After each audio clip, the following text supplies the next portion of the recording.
Hello viewers, আসসালামু আলাইকুম। আজকে আপনাদের সামনে একটি নতুন টপিক নিয়ে হাজির হয়েছি, আর সেটা হচ্ছে জিআরই ভার্বালের রিডিং কম্প্রিহেনশন নিয়ে।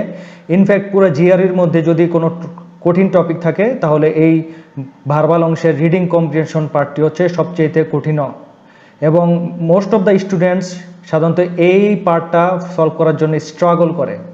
তো আজকে আমরা দেখে নিই কীভাবে একটা রিডিং কম্প্রিহেনশন খুব সহজে সলভ করা যায়।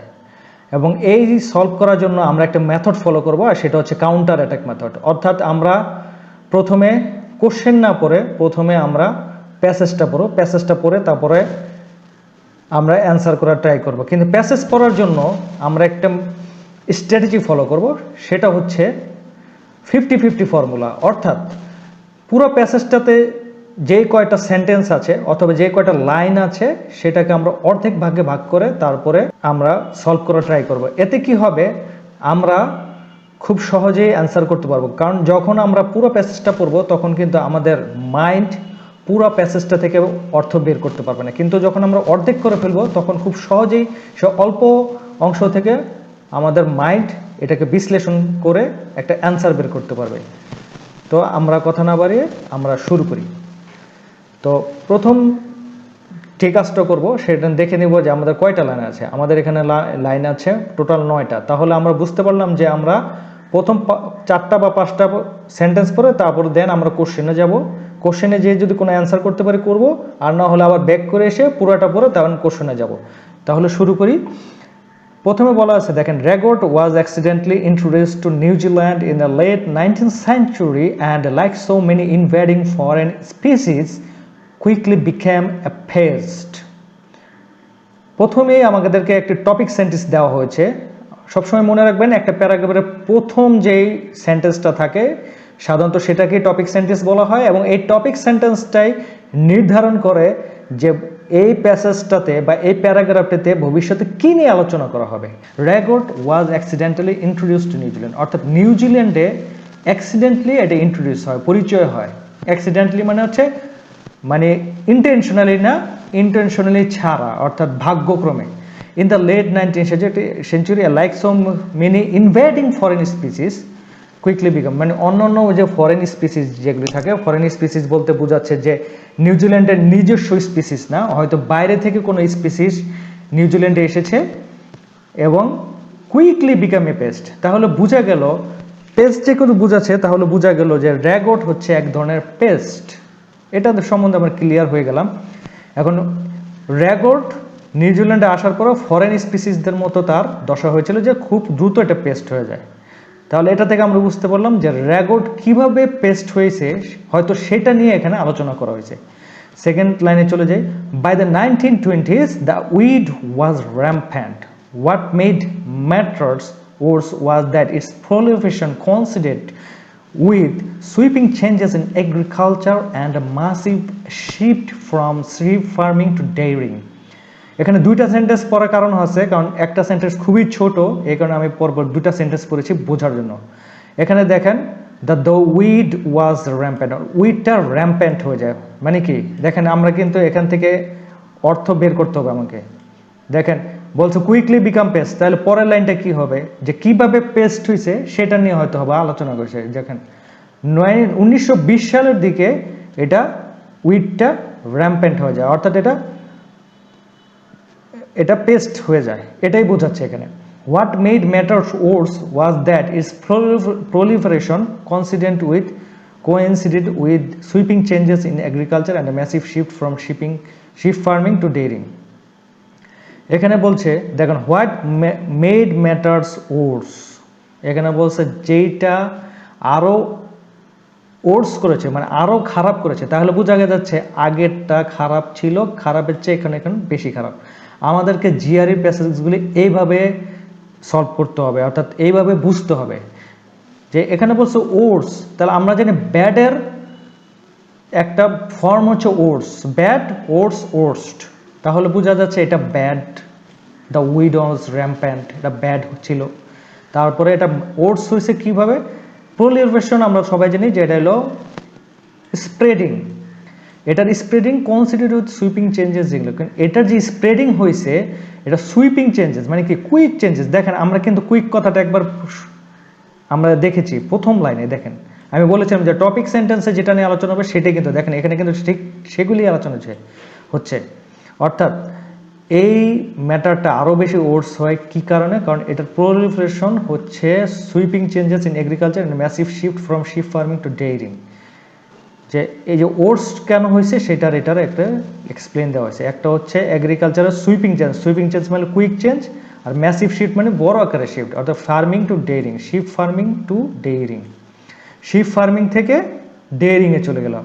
আমাদের এই বিষয়গুলি বুঝতে হবে, একবারে যে পাই টু পাই আমাদের সবই বুঝতে হবে এরকম না, আমরা যতটুকু বোঝার ক্যাপাবিলিটি আছে আমাদেরকে ততটুকু বলতে হবে।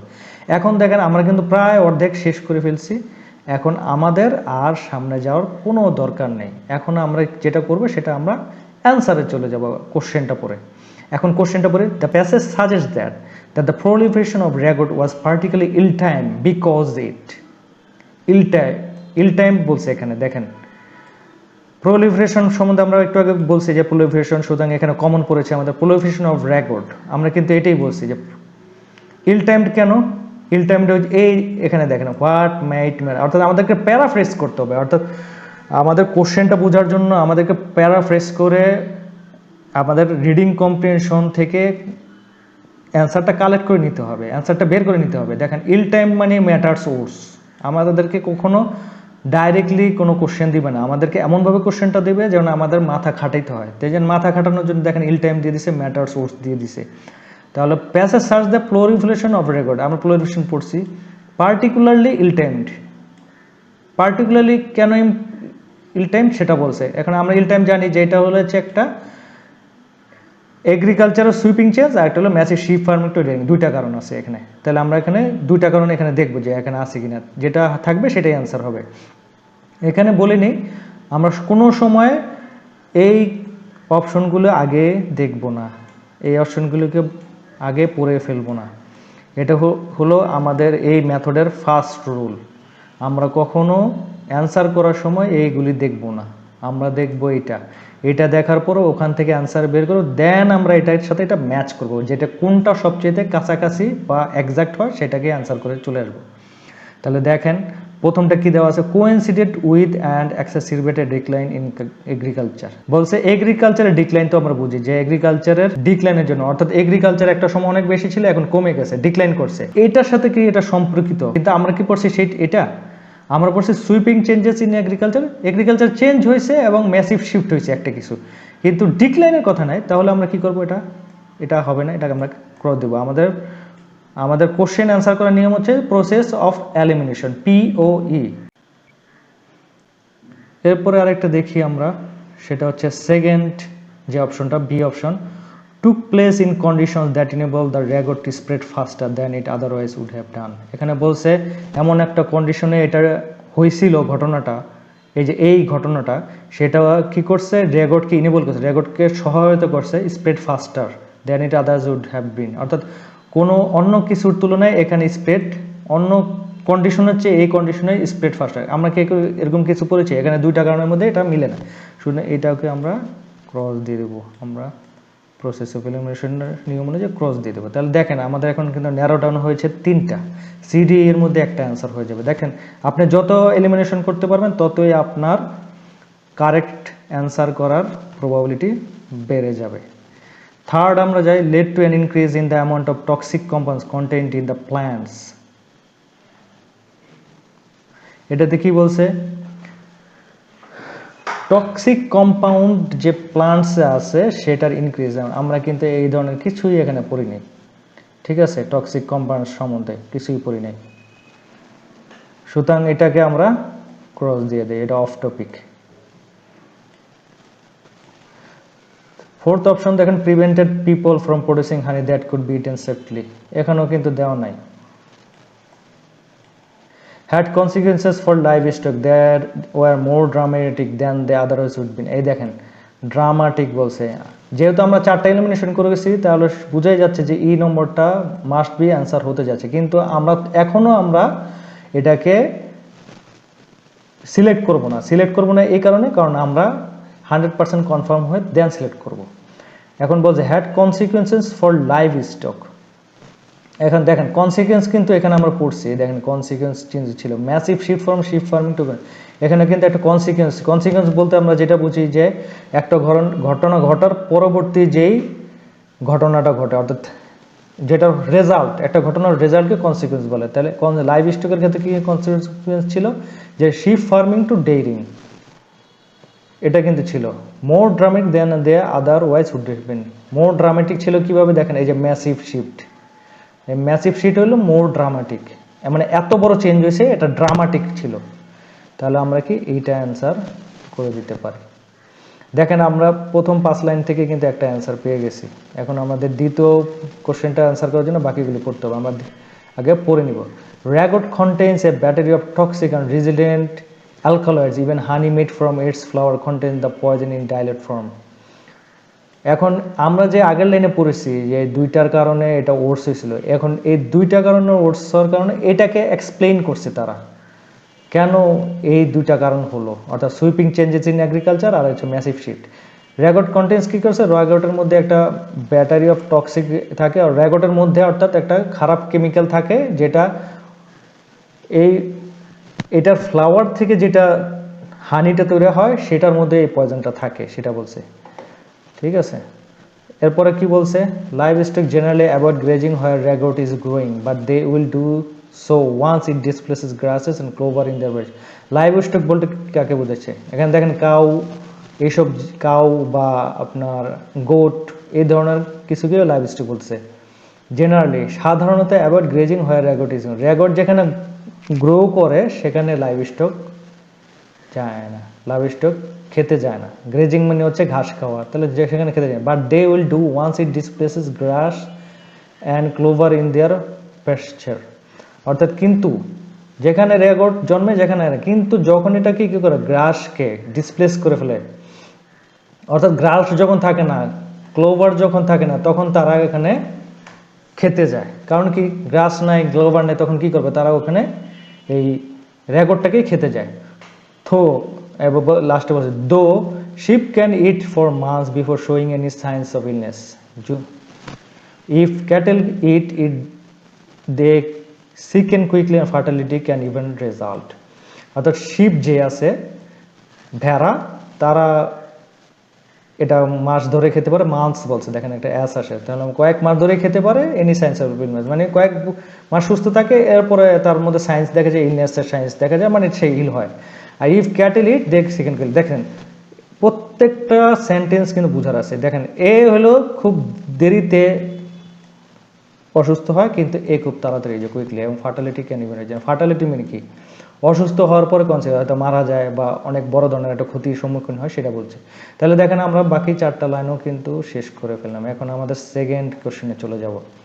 এর আগে সেকেন্ড কোশ্চেনে যাওয়ার আগে আমাদের কিন্তু এইটা পড়তে হবে। আমরা কিন্তু অনেকেই এটা সলভ করার সময় এইসব পড়ি না, মনে করি যে এগুলো ইউজলেস। ভাই কোনো কিছু ইউজলেস না, আমাদেরকে ভালো রেজাল্ট করতে হলে এগুলোও আমাদেরকে খেয়াল রাখতে হবে। For the following question consider each of the choices separately, select the all the apply. অর্থাৎ এখানে কিন্তু দেখেন স্কোয়ারের মধ্যে এবিসি দেওয়া আছে, অর্থাৎ এরকম যদি দেখেন তাহলে বুঝতে হবে যে এখানে একের অধিক 2টা 3টা অ্যান্সার হতে পারে। আর যখন আপনার গোল চিহ্ন দেওয়া থাকে তখন আপনি বুঝবেন যে এখান থেকে একটা অ্যান্সার হবে।